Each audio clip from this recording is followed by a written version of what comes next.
नमस्कार। ये आकाशवाणी पटना है। अब आप अभिषेक दास से प्रादेशिक समाचार सुनिए। पहले मुख्य समाचार। रेल मंत्री अश्विनी वैष्णव आज मुंगेर के जमालपुर रेल वर्कशॉप की क्षमतावर्धन के लिए वैगन पीरियोडिक ओवरहॉलिंग का शिलान्यास करेंगे। केंद्र सरकार ने दिव्यांगजनों के लिए आवास आवंटन में 4% आरक्षण की घोषणा की। चक्रवातीय परिसंचरण के प्रभाव से प्रदेश में रुक रुक कर बारिश का सिलसिला जारी। मौसम विभाग ने आज उत्तर और दक्षिण बिहार में कई जगहों पर आंधी, बारिश और वज्रपात की चेतावनी जारी की। और बिहार के युवा बल्लेबाज वैभव सूर्यवंशी इंग्लैंड दौरे के लिए भारतीय अंडर-19 क्रिकेट टीम में शामिल। अब समाचार विस्तार से। रेल मंत्री अश्विनी वैष्णव 2 दिवसीय बिहार दौरे पर हैं। श्री वैष्णव आज मुंगेर के जमालपुर रेल वर्कशॉप का दौरा करेंगे। ब्यौरा हमारे संवाददाता से। रेल मंत्री मुंगेर के जमालपुर रेल वर्कशॉप में इसकी क्षमता वर्धन के लिए वैगन पीरियोडिक ओवरहॉलिंग का शिलान्यास करेंगे। इस पर लगभग 19 करोड़ रुपए की लागत आएगी। इस सुविधा के शुरू हो जाने से जमालपुर वर्कशॉप में रखरखाव की क्षमता बढ़कर 800 हो जाएगी। जमालपुर रेल कारखाना एशिया के पुराने रेल कारखानों में शामिल है। इसकी स्थापना 1862 में हुई थी। रेल मंत्री जमालपुर रेल स्टेशन का निरीक्षण और यात्री सुविधाओं का जायजा भी लेंगे। वे रेलवे अधिकारियों के प्रशिक्षण, मैकेनिकल और इलेक्ट्रिकल इंजीनियरिंग प्रशिक्षण संस्थान Indian railway institute of mechanical and electrical engineering का भी भ्रमण करेंगे। उनके साथ केंद्रीय मंत्री और मुंगेर के सांसद राजीव रंजन सिंह उर्फ ललन सिंह भी उपस्थित रहेंगे। आकाशवाणी समाचार के लिए मुंगेर से प्रशांत कुमार सिंह। इससे पहले श्री वैष्णव कल रात अपने बिहार दौरे के क्रम में पटना पहुंचे। उप मुख्यमंत्री विजय कुमार सिन्हा ने पटना एयरपोर्ट पर उनका स्वागत किया। केंद्र सरकार ने दिव्यांगजनों के लिए आवास आवंटन में 4% आरक्षण की घोषणा की है। यह निर्णय सार्वजनिक सेवाओं में समानता, सम्मान और पहुंच की दिशा में एक महत्वपूर्ण कदम है। आवासन और शहरी कार्य मंत्री मनोहर लाल खट्टर ने इसे ऐतिहासिक बताया। उन्होंने कहा कि यह पहल प्रत्येक नागरिक के सशक्तिकरण के लिए सरकार की प्रतिबद्धता को दर्शाती है और एक समावेशी और सुलभ भारत की नींव को भी मजबूत बनाती है। सर्वोच्च न्यायालय ने वक्फ संशोधन अधिनियम 2025 को चुनौती देने वाली याचिका पर अपना अंतरिम आदेश सुरक्षित रख लिया है। प्रधान न्यायाधीश BR गवई और न्यायमूर्ति AJ मसीह की पीठ ने 3 दिनों तक मामले की सुनवाई की। बहस के दौरान प्रधान न्यायाधीश ने कहा कि वक्फ के पंजीकरण की आवश्यकता 1923 और 1954 के पिछले कानूनों के अंतर्गत रही है। राज्य सरकार ने कुल 61 DSP का तबादला किया है। इसमें 28 परीक्षमान DSP भी शामिल हैं। गृह विभाग ने इससे संबंधित अधिसूचना जारी कर दी है। इधर पुलिस मुख्यालय ने 482 दारोगा, 386 ASI और 1777 हवलदार का स्थानांतरण किया है। इन सभी पुलिसकर्मियों को 1 जून से नई जगह योगदान करने के निर्देश दिए गए हैं। पटना उच्च न्यायालय ने राज्य के 19,858 सिपाहियों के सामूहिक तबादले पर अंतरिम रोक लगा दी है। न्यायमूर्ति राजेश वर्मा की एकल पीठ ने इस संबंध में दायर याचिकाओं पर सुनवाई करते हुए राज्य सरकार को 4 सप्ताह के अंदर स्थिति स्पष्ट करने का निर्देश दिया। सहकारिता विभाग ने राज्य के सभी प्राथमिक कृषि साख समितियों पैक्स में 20 जून को वार्षिक आम सभा आयोजित कराने का निर्णय लिया है। विभाग ने इस संबंध में पैक्स के स्तर से विधिवत सूचना 15 दिन पूर्व निर्गत करने का निर्देश दिया। इसके अलावा विभाग ने जिला स्तर से लेकर प्रखंड स्तर तक के वरीय पदाधिकारियों को किसी न किसी पैक्स की आम सभा में भाग लेने को कहा है। आम सभा की वीडियोग्राफी और फोटोग्राफी कराने के भी निर्देश दिए गए हैं। सहकारिता मंत्री डॉक्टर प्रेम कुमार ने मधुबनी के रहिका सेंट्रल कोऑपरेटिव बैंक के प्रांगण में आयोजित एक कार्यक्रम में सहायता समूहों के बीच ऋण का वितरण किया। साथ ही उन्होंने बैंक के अतिथि भवन का शिलान्यास किया। इसके अलावा डॉक्टर कुमार ने राष्ट्रीय कृषि विकास योजना के तहत स्वीकृत लदनिया प्रखंड के डालोखर पैक्स में 1000 मीट्रिक टन क्षमता के गोदाम निर्माण कार्य की आधारशिला रखी। पंजाब नेशनल बैंक ने जीविका दीदियों के लिए 150 करोड़ रुपए का ऋण स्वीकृत किया है। पटना में आयोजित एक कार्यक्रम में बैंक द्वारा जीविका दीदियों को ऋण स्वीकृति पत्र प्रदान किया गया। ऑपरेशन सिंदूर की सफलता से उत्साहित समग्र राष्ट्र भारतीय जवानों के शौर्य और साहस को नमन कर रहा है। सशस्त्र बलों के प्रति सम्मान और कृतज्ञता की भावना से आकाशवाणी समाचार एक विशेष श्रृंखला प्रसारित कर रहा है। इस कड़ी में आज हम परमवीर चक्र विजेता फ्लाइंग ऑफिसर निर्मल जीत सिंह सेखों का स्मरण कर रहे हैं, जिन्होंने 1971 के भारत पाक युद्ध में श्रीनगर एयरबेस की रक्षा करते हुए सर्वोच्च बलिदान दिया था।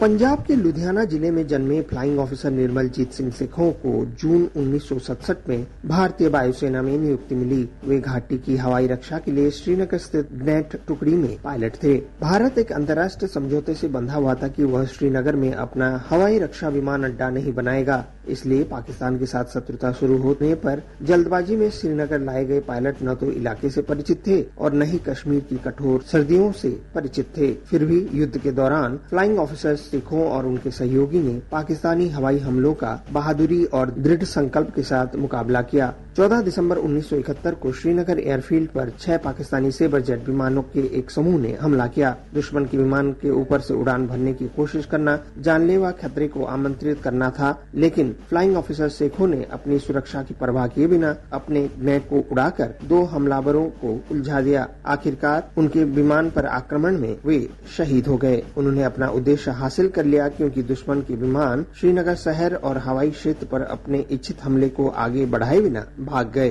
फ्लाइंग ऑफिसर निर्मल जीत सिखों को सर्वोच्च वीरता, उड़ान कौशल और बलिदान के लिए मरणोपरांत परमवीर चक्र से सम्मानित किया गया। राष्ट्र उन्हें नमन करता है। अनुपम मिश्र, आकाशवाणी समाचार, दिल्ली।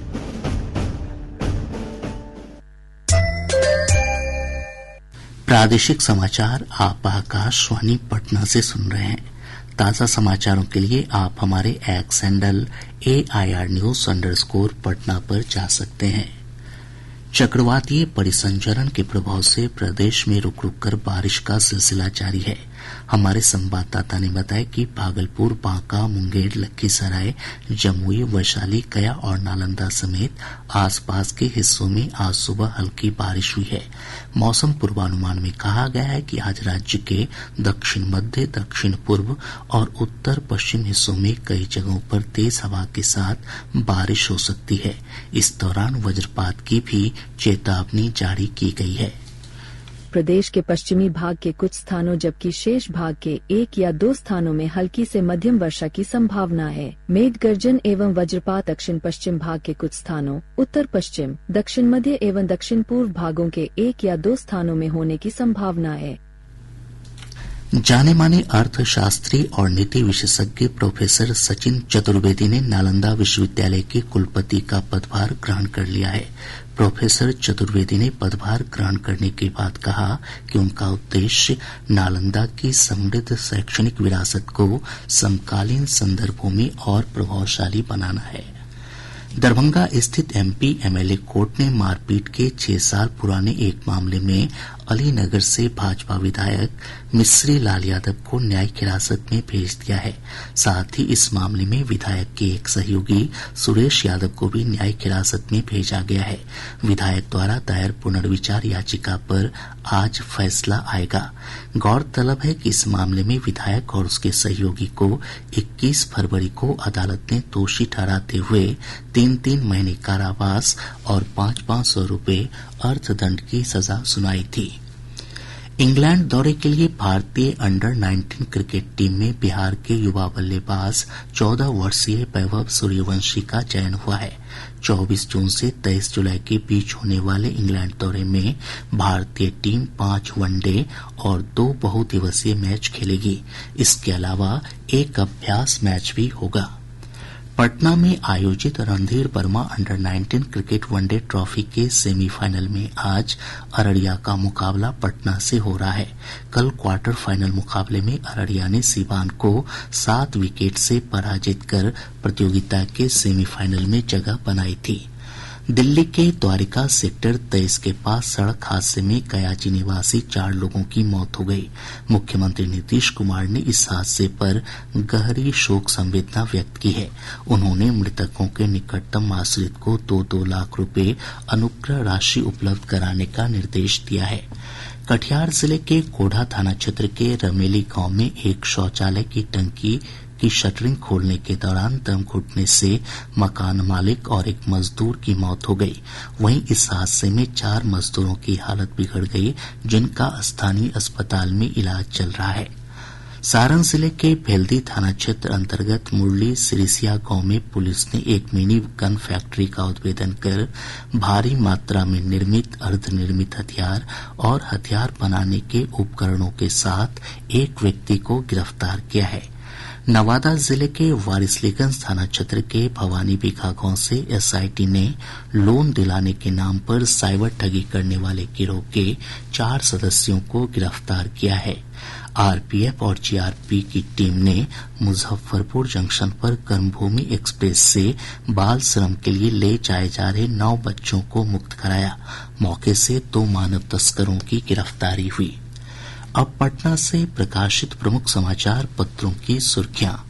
आज के सभी समाचार पत्रों ने अलग अलग खबरों को प्रमुखता से प्रकाशित किया है। दैनिक भास्कर ने प्रधानमंत्री नरेंद्र मोदी के बयान को प्रमुखता देते हुए लिखा है, अब मेरी नसों में खून नहीं, गरम सिंदूर बह रहा। हिन्दुस्तान की सुर्खी है, राज्य में 1.25 लाख शिक्षकों का तबादला 27 से। दैनिक जागरण ने निर्वाचन आयोग के हवाले से लिखा है, चुनावी कार्य से जुड़े कर्मचारियों का 31 अगस्त से पहले हो स्थानांतरण। प्रभात खबर ने सुप्रीम कोर्ट की टिप्पणी को प्रमुखता देते हुए लिखा है, ईडी संविधान का उल्लंघन कर रहा। राष्ट्रीय सहारा के शब्द हैं, पूर्व राज्यपाल सत्यपाल मलिक के खिलाफ चार्जशीट दायर। आज अखबार की सुर्खी है, बिहार को मिले 2 अमृत भारत रेलवे स्टेशन। और अब अंत में मुख्य समाचार एक बार फिर। रेल मंत्री अश्विनी वैष्णव आज मुंगेर के जमालपुर रेल वर्कशॉप की क्षमता वर्धन के लिए वैगन पीरियोडिक ओवरहॉलिंग का शिलान्यास करेंगे। केंद्र सरकार ने दिव्यांगजनों के लिए आवास आवंटन में 4% आरक्षण की घोषणा की। चक्रवातीय परिसंचरण के प्रभाव से प्रदेश में रुक रुक कर बारिश का सिलसिला जारी। मौसम विभाग ने आज उत्तर और दक्षिण बिहार में कई जगहों पर आंधी, बारिश और वज्रपात की चेतावनी जारी की। और बिहार के युवा बल्लेबाज वैभव सूर्यवंशी इंग्लैंड दौरे के लिए भारतीय अंडर 19 क्रिकेट टीम में शामिल। इसके साथ ही आकाशवाणी पटना से प्रसारित प्रादेशिक समाचार का ये अंक समाप्त हुआ। आकाशवाणी पटना से अगला समाचार बुलेटिन दोपहर 2 बजे से प्रसारित किया जाएगा। नमस्कार।